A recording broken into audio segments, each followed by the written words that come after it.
So we've had this car for a while, and I did not know that we had some really cool cup holders in the center console here. So you open it up, and then we know we have the first aid kit in this first spot here.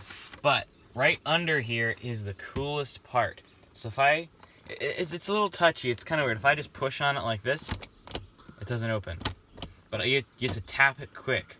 And those cup holders, I'd say, are the most over-engineered cup holders I've ever seen, but they are so cool. This has a little ratchet here where you can get it to the size of your drink.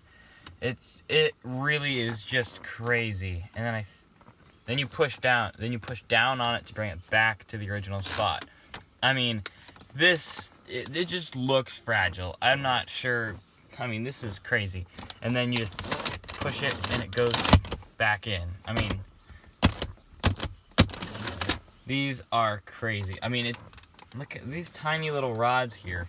Probably are really easy to break, but I mean, this is really cool. Now, these cup holders in the front are definitely much simpler. They're just kind of a classic design. It fits almost any cup. And it's probably a good thing that we didn't know about the cup holders in the back, because if we did, they'd probably be broken.